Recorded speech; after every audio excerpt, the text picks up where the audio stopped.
Hello, guys. Welcome back to another video. Today, we have a very special guest in our podcast. His name is Vincenzo Toscano.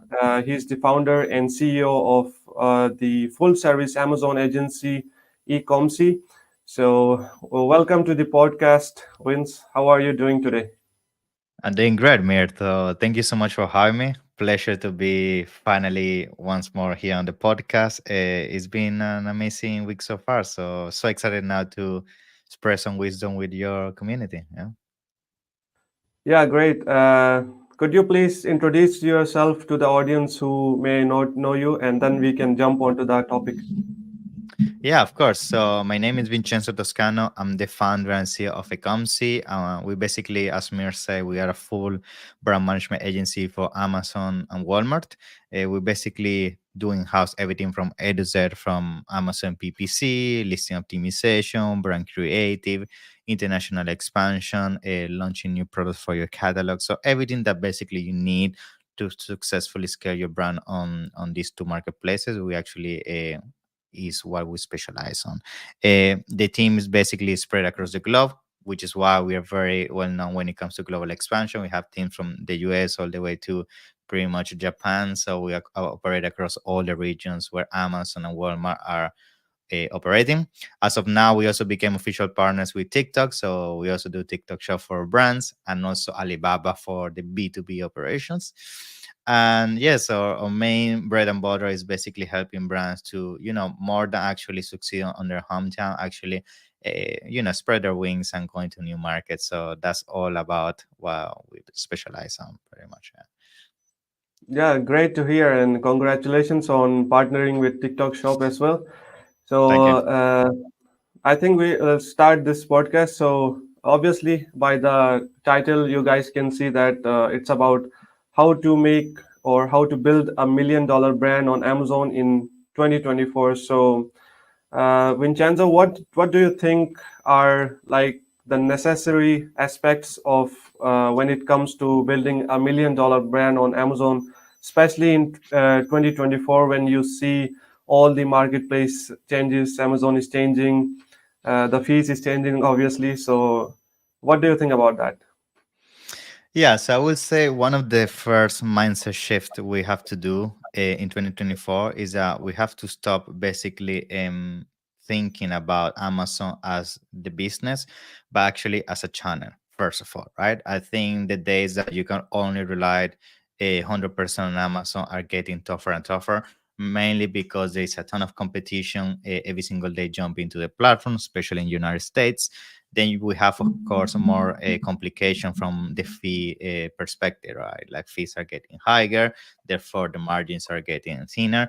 So we need to start from the very beginning whenever we decide to start making a brand that can get over a revenue of 1 million plus.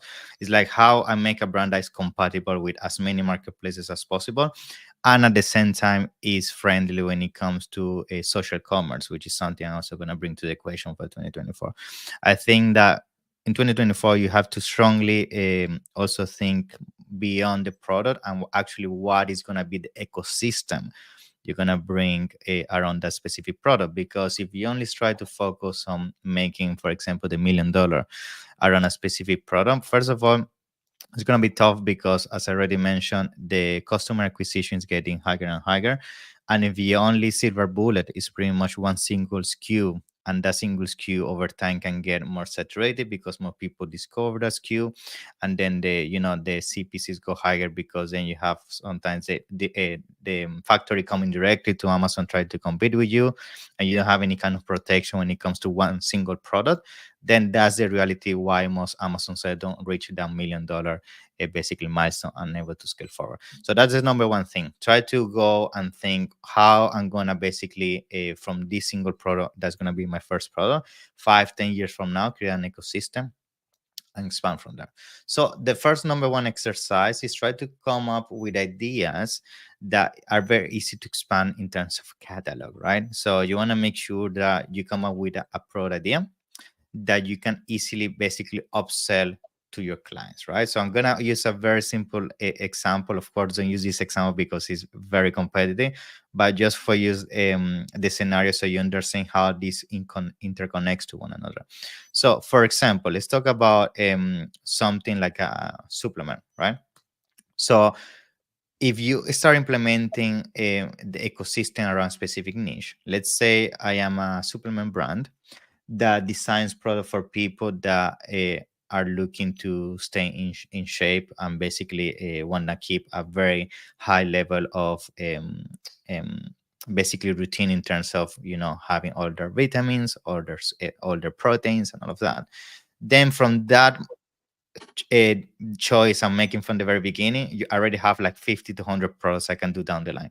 So that's already a big win, right? If something like supplements, it give you a lot of spread. And that thing by itself, right? And now having to make $1 million with one single product, you can make 20,000 here, 10,000 here, 30,000 there. And the nice thing of that is that, first of all, it gives you diversification and you're not relying on a single product to give you that $1 million. Now, supplements, of course, as I say, is very competitive. But another example that easily comes to my mind: let's say you do a brand around the yoga space.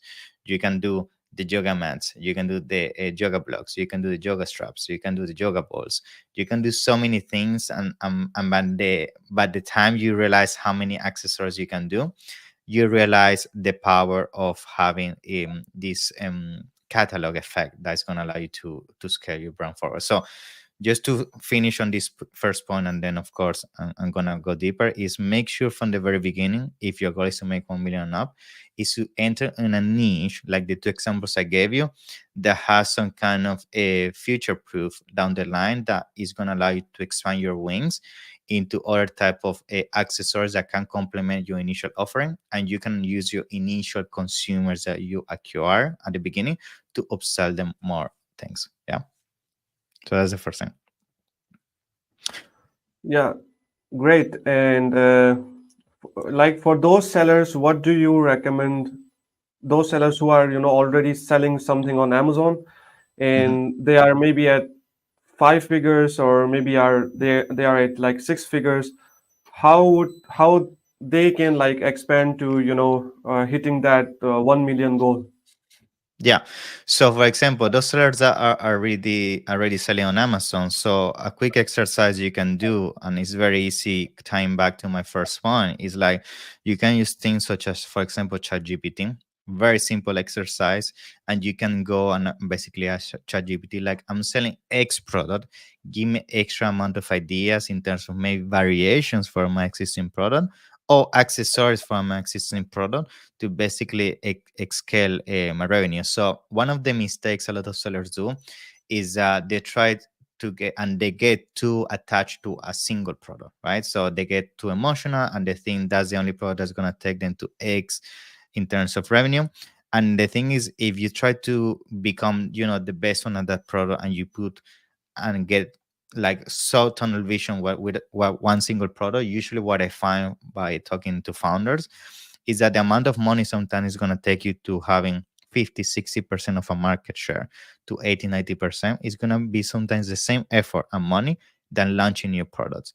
And from experience, that's usually the fastest way to grow your business in terms of revenue. So if I had to give you an advice to those that are already in 5-6 figures and you feel you're stuck, try to stop thinking that the single product you have in your hands is the solution, and start thinking about ways to how you can spread your wings in terms of bringing an extra set of products to your catalog. So that's the first thing.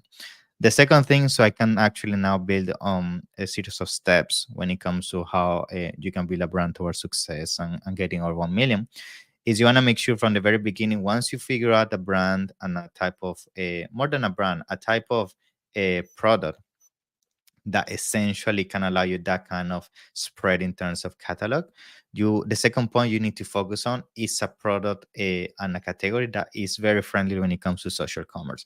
So this is what I did mention at the beginning of my introduction, and this is one of the also reasons Why we become TikTok partners? Because I strongly believe that you need to now start thinking outside the box about how my product actually also interconnect with things such as influencers, things like platforms such as TikTok, where people they shop based on what some of the influencers do or say on their screen, and based on those actions they go and make a purchase. So why this is very important? Because if you starting right now in 2024 and you want to launch a product or brand to make over $1 million, yeah, then if you come up with an idea that maybe is a boring product, let's say you're doing something that is very technical or something that is scientific or something that is like a furniture or something that is bulky and not really friendly for social commerce, then you're basically gonna it means um that curve of exposure that right now those platforms are giving, and that is right now one of the fastest way to create a community and a brand.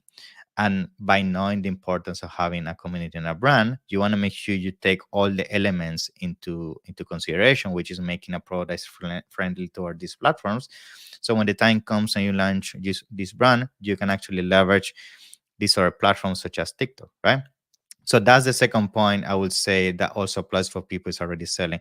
If you're not doing any kind of external exposure that comes from the form of doing things with influencers, doing things, for example, in TikTok, in Instagram, in Facebook.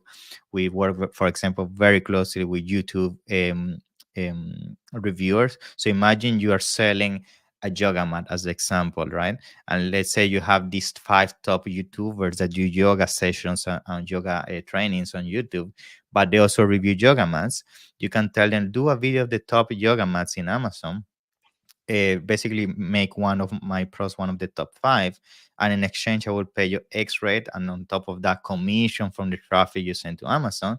And you will be amazed, like sometimes these communities are very warm, especially because they get very into emotional connection with the influencer. And if the influencer says this yoga mat actually allows me to become a better yoga a person, then they're going to go to Amazon, and that traffic by itself is going to help you propel your growth so much faster. So that's the second point. And then, of course, I have a third one, which I'm going to bring to the conversation later, which I think people can implement is focus on growing your catalog. And the second one, focus on trying to create that community and brand exposure, combined with social commerce outside of a marketplace such as Amazon. Yeah. Yeah, I think these are great tips, especially about the social commerce that you are talking about. So, like if we talk about, let's say, the supply chain with all the increasing fees of Amazon, as we are seeing that every now and then people are, Amazon sellers are basically complaining about the fees are, getting higher and higher. So, how important is going to be the supply chain for, building a brand, like a big brand, obviously? Yeah, so that actually is super important, and brings me to my third point. Like you need to make sure, especially nowadays when it comes to launching a product, that you need to first of all be very careful with what are the diversification factors you put into play. Like what I mean by this is like when you go and start looking into manufacturing, what are some of the things you can bring to the table that are unique, right? And this comes from the perspective of doing market analysis, reviewing analyzing the reviews of your competitors, what people are saying, for example, in certain blogs and all of that. And once you grasp all that information, then the supply chain side of things is the next step. Like, how are you going to protect your IP? Are you going to patent the design so nobody can do that? Are you going to protect your molds? Are you going to actually manufacture in different countries where most people manufacture? So, for example, a quick win that you can do, which some of my clients are doing, instead of manufacturing in China, like everybody's doing, why not actually give a chance and explore Mexico? For example, in Mm. Mexico now you can manufacture, and sometimes the cost is very similar, or maybe sometimes slightly higher, but you have the fact that you're gonna have very fast lead times from Mexico to the US, so you can manufacture faster than your competition. That means you also have sometimes some savings when it comes to import because of the tariff. And the third thing is that given that the factory is going to be next door to you, you actually have better control in terms of doing prototyping for new products and things like that. So easy, easy. I mean, it's not easy, of course, but simple things like this, like moving your manufacturing from one country to another, can have a huge impact in your supply chain. And I will say that's usually where most people also struggle, because supply chain is not only about, finding the best factory and the cheapest price. It's also about making sure you have good payment terms. Payment terms is what I feel is also going to be a big thing in 2024. We see that money is more expensive than ever. Interest rates are through the roof. So you're not getting loans, you're not getting a lot of credit lines. So you have to play with cash. You don't have cash, then you're going to basically freeze your growth.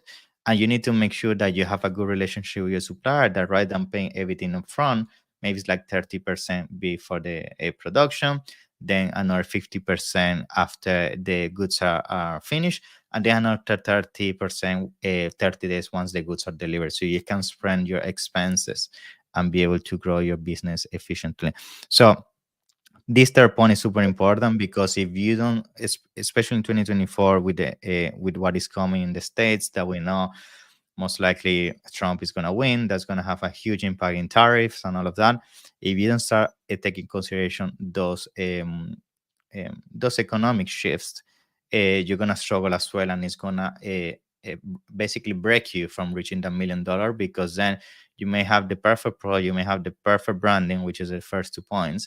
But then if your supply chain is actually lacking in terms of speed, in terms of cost, and in terms of quality and protection, it's going to be also a tough journey for you to make sure you can scale the brand successfully. Yeah, pretty right. I think I 100% agree. And secondly, how you are seeing that now TikTok Shop is already in the US, how it's going to like compete with Amazon, or how things you think it's going to work in 2024? Because Yeah. we are seeing like a lot of case studies. Whoever is going into the TikTok shop, they are like making money. But on Yeah. the Amazon side, it seems like many people are struggling. So how are you going to compare these two like marketplaces? Is TikTok going to be the next big competitor for Amazon? So I don't think TikTok is really gonna take over Amazon. I don't think actually anybody can do that, at least as of now, because Amazon has the secret weapon, which is logistics, and logistics will always win because of speed. Consumers are basically being trained now that they get next day delivery, same day delivery, and unfortunately this is something that is tough for companies such as TikTok to do. Like TikTok is already has a pilot where you can send pros to their warehouses, like the FBA equivalent. But again, it's very early stages. And the other concern with TikTok though is that price point is a big issue. If you're selling products that are relatively premium, like over 30 Mhm. $40, you're gonna have a struggle, because TikTok has created this syndrome where people is used to take actions very fast, like 1 2 minutes they see a product, they see their influencer dancing with your product or doing something funny, it's 5 10 $15, then make the purchase. So if the price point is higher than that, you're going to have a struggle. However, that doesn't mean TikTok can be a powerful tool for you, because if you're actually very smart, which is what we're doing with our brands, you can use TikTok more as a brand awareness exercise. Maybe your price point is very high and the transaction is not going to happen in TikTok because it's not built for high ticket items. But if they see multiple times from influencer in the TikTok, and then they become curious about that, and they go to Amazon, and then they find a product and very optimized listing from a premium perspective, which is what Amazon is really focusing on with A plus premium and tools like that, then that's going to allow you to close them and basically bring them from one platform to another. So I think to answer the question, I don't think TikTok is really gonna take over in terms of as a marketplace. However, I strongly believe it has to be part of the equation, because now that's traffic that, I mean, is very high traffic in certain niches, especially if niches that have to do with beauty, fashion, things like that. You have to be on this platform, because we are seeing a big shift in terms of how people are behaving there, from Instagram, Facebook to TikTok, and vice versa. And you want to make sure that you get some awareness on those placements as well.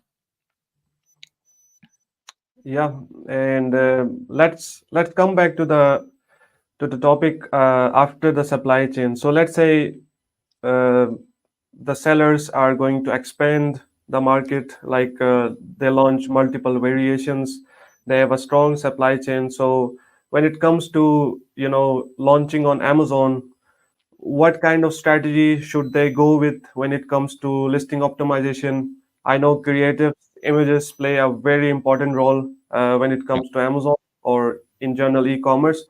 So how you gonna differentiate uh, in listing optimization, like when it comes to building that $1 million brand?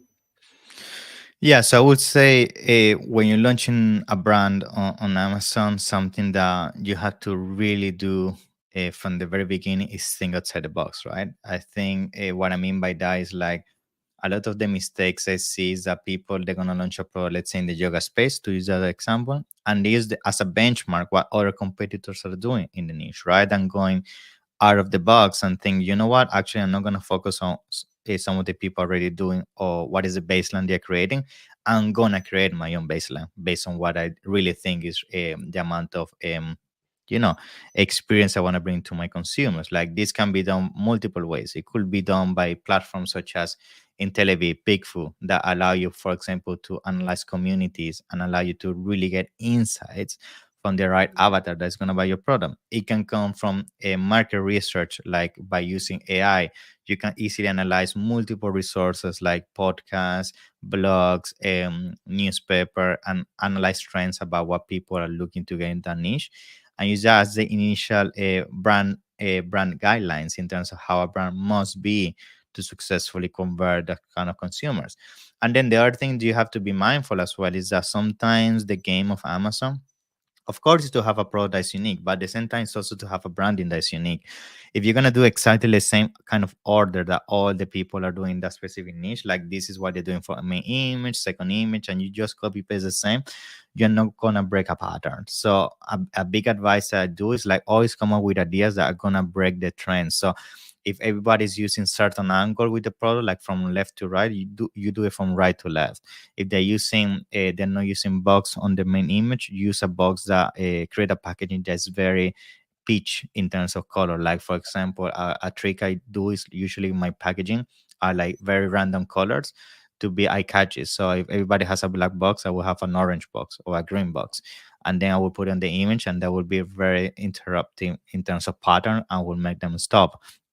Then, in terms of pricing, you also have to be mindful when launching a product, because another mistake people do is they might assume, okay, my product is much better because it has X, Y, and Z, and therefore I'm gonna charge this amount in order for them to purchase my product. But then if the baseline of the market is $20, and then you come with $40, $50, that's also a mistake on your side that you didn't understand the reality and the baseline. So in summary, like first thing you have to really focus on when it comes to launching and listing optimization is breaking patterns. So especially images, people buy images, people don't buy products on Amazon. So you need to make sure you keep it as minimalistic, as simple, as clean, and as premium as possible, to make sure that people detach the idea that your product comes from China, and then that you're actually getting something beyond what people are already getting from other sellers. The second thing, create a price structure where it is aligned with that branding. So it's not super unrealistic, but it's also at the same time reflecting some kind of premium and extra kind of tier in the kind of service you're bringing. And the third thing I would say, going back to listing optimization, very important that you actually tailor your offer toward a specific niche that you're really gonna trying to talk to. So when you do pro research, you're gonna encounter that, for example, if you're gonna sell a yoga ball, right? A quick example that came to my mind: you can do yoga balls for the broad community, which is just normal people doing yoga, but you actually can find that yoga balls can be used for many other things. It can be used for physiotherapy. It can be used for people that are gonna have pregnancy soon, and they use the ball to do exercise in their legs. It can be used for so many other micro niches. And if you're very smart with that, and you also try to target those audiences within your copy and within the way you basically convey your images as well, you can actually attack multiple fronts and multiple extra amount of keywords rather than only going from the main keyword that has the shiny object syndrome, right? Because you see the big money and you only focus on that one. So that's another thing. Like actually, you will be surprised when most pros usually could have 3 or 5 usage on top of the main usage. So you can use the opportunity to basically clone the usage of the product and repurpose it on our niches as well. So I think those are some of the main things are very key for a launch. Of course, something to conclude here: PPC must be 100% part of the equation. You have to be very strategic in terms of targeting your main keyword, getting top placement, getting as many conversions as possible, and get positioned organically. And to conclude, if you really want to have the best outcome possible, throwing some kind of external traffic that converts very well is actually gonna make the a huge difference when it comes to actually launching the brand. Yeah. Yeah, I was actually was going to comment to the next point, which obviously is about how is going to be PPC like effective. What strategies we need to build, and like what do you suggest is going to be the strategy on when you launch, let's say, a couple of new products on Amazon. So how you proceed with your like PPC strategies? Yeah, so when it comes to PPC, especially when launching a product, something that is super important is that you want to make sure you target the keywords where you know you have to be positioned organically in order to sustain the growth of your brand.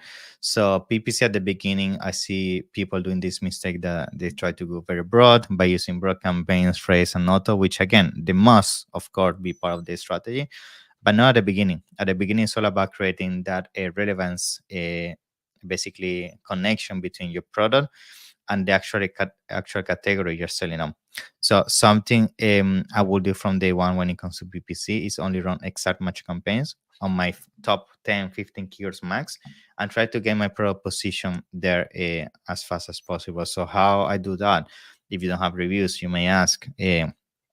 Pricing, be very strategic with pricing, try to come up with offers that pretty much difficult for people to reject, and then you want to use that as a way to match the conversion metrics that some of your competitors have on that specific niche. So basically my product can be attributed as a winner within that category.